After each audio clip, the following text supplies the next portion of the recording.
magic of this is actually the people that are here today, and we can all look around each other. We all of us kind of know each other, and a lot of the people that are here have been working hard, perhaps when mental health wasn't on the agenda, and to bring it on the agenda. Now that it finally is there, we can have events like this today. And the magic of Mental Health Week is the collaboration between the various agencies. It's incredible. You know, there's multiple agencies, very different people come together for a common cause to make a difference.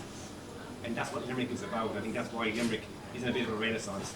I think we're seeing people finally to come to working together, hard together, to break the barriers that perhaps before we were quite competitive, but together we realised actually with a common cause, a common purpose, which is to make Limerick a better place to be, to live and to grow. And that's what we're all about. 4 years ago, Limerick Mental Health Week had partnered with 16 organisations. 4 years ago. Last year, we counted 42. This year, we're counted up on past 50. So that in itself shows you how much mental health, I suppose, has grown. How much Mental Health Week in itself has grown. Like, mental health is very much in fashion now at the moment, I always say. That everybody has been touched by it. And with the week itself, I always say Limerick Mental Health Week represents 3 pillars within the community of Limerick. The first one is awareness of mental health. So it's awareness of what mental health is. We're talking about it now more than ever. We're saying it's okay to not be okay. We're saying look after your mental health, well-being, mindfulness, you name it, it's there. But what is mental health in itself? That's one aspect of the week. We want to raise awareness of that, around what is mental health, how do we look after the different concepts of our health. The second one is collaboration. So Daniel spoke about it there, and it's about the collaboration between the different organisations. This week cannot go ahead with just us being Limerick Mental Health Association. This week cannot go ahead with 2 or 3 organisations. We need the partners involved to make this happen. And like I said, 4 years ago we only had 50. Last year we had 42, and this year we're looking to grow even more again. Collaboration is such a key. And I'm trying to remember the third one, because I'm getting a bit... It's awareness, and collaboration. Awareness of the services available. How, I forgot that one, the most important one. That we're talking about, again, mental health now more than ever. It's in fashion. But what about the services available? I always say that we have so many services here in Limerick, it's just we don't know about them. And we need to raise that awareness of them. We need to raise the awareness of the smaller organisations that are putting in the groundwork. That one aspect of the week that I love is where I get to go out to the organisations, I get to meet the people. Because at the end of the day, the organisations are the people behind it. It's the passion that's shown in mental health, that everybody has been touched by it. And it's absolutely amazing to get that, to get to see that and to get to feel that off of everybody involved. So we have awareness of mental health, awareness of the services available, and the collaboration that's involved. You know, over the course of the week, I see a lot of familiar faces here and I see some new faces. It's important to bring some new faces in, you know.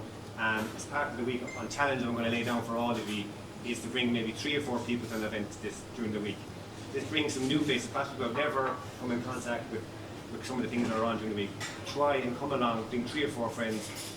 Before you know it, there'll be a snowball effect to get out, because sometimes when you come to events, it can be the same people at times, and we need to make that effort to reach outside our community, because a lot of us here, I'm speaking converted here, so a lot of people are already converted, but you know what, we need to bring new people into that circle, you know, so I would encourage you to do that. And I think, as well as mayor, I suppose I'm coming from the city council, and as part of that, and we were talking a while ago, I'm part of the Healthy Limerick steering committee, which is actually based in City Hall. So it's funded through the HSE and through Healthy Ireland, but it's based in City Hall. And why is that? It's the fact that health is everybody's responsibility. It's not just the HSE or any one agency's responsibility. It's actually all of our responsibility. And the idea in having it based in City Hall is, for example, if we have cycling infrastructure, you can cycle to work. That means it's a healthier life choice. We've got fresh air, we've got connecting with people, which is a huge part of what we focus on, which is social connectedness, which is getting people to connect with each other and the benefits of that to their health and their mental health. And we need to get the same with mental health. Mental health is all our responsibilities. including mine, including City Council, where they might be just focused on delivering physical infrastructure. It's actually all responsibility. And I think the quicker we get there to that kind of thinking, I think we'll come a long way. Look, it's very appropriate that we're gathered today on World Suicide Prevention Day, and just maybe to thank you for your support of Mental Health Week. And I suppose in my capacity representing Mental Health Ireland, there are numerous communities around the country with a Mental Health Week, as yourselves in October. But Limerick certainly over the years has been shown to be exemplary in its arrangements and its partnership and its goodwill. But I think the point that was being made by the Mayor is that kind of ripple effect, so that if there are enough conversations around the country in that week, you would hope it'll become easier to talk about mental health as it is maybe to talk about physical health. I suppose my role is not to speak for myself, but to speak for the citizens of Limerick. So as a Metropolitan Mayor, I represent 100,000 people in around that figure. And I suppose in that we have many young people. I know this year's priority is young people, and I work with young people. And the magic of young people really is not so much what I can say or possibly what you can say, it's actually is what's listening to them, listening to young people. Because the young people today are asking incredible questions. They're asking hard questions that need to be asked. And they're expecting more of us and of our services and of us, and that me as a politician, they're expecting more, being rightly so. And it's leading to great things, to great breakthroughs. And I think we place our trust in people as part of this week, young people. I think we're going to see something great.